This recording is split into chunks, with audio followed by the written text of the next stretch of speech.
വിശുദ്ധ ലൂക്ക അറിയിച്ച സുവിശേഷം 5-ാം അധ്യായം 1 മുതൽ 11 വരെയുള്ള തിരുവചന ഭാഗം. ശിമിയോൻ പറഞ്ഞു, ഗുരു, രാത്രി മുഴുവനും അധ്വാനിച്ചിട്ടും ഞങ്ങൾക്കൊന്നും കിട്ടിയില്ല. എങ്കിലും നീ പറഞ്ഞതനുസരിച്ച് ഞാൻ വലയിറക്കാം. രാത്രി മുഴുവനും മീൻ പിടിച്ചിട്ടും ഒന്നും കിട്ടാതിരുന്ന പത്രോസ് ഈശോ പറഞ്ഞതനുസരിച്ച് വലയിറക്കുകയും അത്ഭുതകരമായ വിധത്തിൽ അവൻ്റെ വലയിൽ മീൻ നിറയുന്നതുമാണ് സന്ദർഭം. മനുഷ്യപ്രകൃതിയിൽ ചിന്തിച്ചാൽ ഗനേസരത്ത് തടാകത്തെക്കുറിച്ച് മുക്കുവ പ്രധാനിയായ പത്രോസിനാണ് തച്ചനായ ഈശോയെക്കാളും അറിവുള്ളത്. പക്ഷേ പത്രോസിൻ്റെ അറിവെല്ലാം വൃഥാവിലായ ആ രാത്രിയുടെ നഷ്ടങ്ങൾ നികത്തുവാൻ ദൈവത്തിൻ്റെ ഒരു നിമിഷം മതിയായിരുന്നു. കാരണം പത്രോസ് ഗുരുവിനെ അനുസരിക്കുവാൻ തയ്യാറായി. അറിവുകൾ പരാജയമായത് പത്രോസിൻ്റെ വിളിക്ക് കാരണമായി.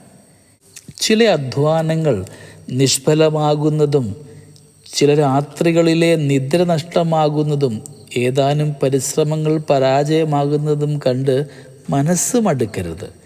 ചില വിളികൾ തെളിഞ്ഞു കിട്ടുവാനുള്ള കടമ്പകളാണവ. പത്രോസിൻ്റെ കൂടെ അധ്വാനിക്കാൻ ആളുകളുണ്ടായിരുന്നു, പക്ഷെ ക്രിസ്തു ഉണ്ടായിരുന്നില്ല. ക്രിസ്തുവില്ലാത്ത രാത്രികളിലെ അധ്വാനം എന്നും പരാജയത്തിലേക്കുള്ളതായിരിക്കും. ക്രിസ്തു കൂടെയുള്ള പകലുകളാണ് നമുക്ക് വിജയം നൽകുക. ക്രിസ്തുവില്ലാത്ത രാത്രികളാണോ അതോ ക്രിസ്തുവുള്ള പകലുകളാണോ നിനക്കിഷ്ടം? നമുക്ക് ധ്യാനിക്കാം.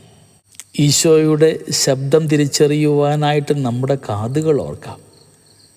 ഒരുപാട് ശബ്ദകോലാഹലങ്ങൾക്കിടയിൽ നിനക്ക് വേണ്ടി നിൻ്റെ ദൈവം സമ്മാനിക്കുന്ന ശബ്ദം തിരിച്ചറിയുവാനുള്ള കൃപയുണ്ടാവട്ടെ.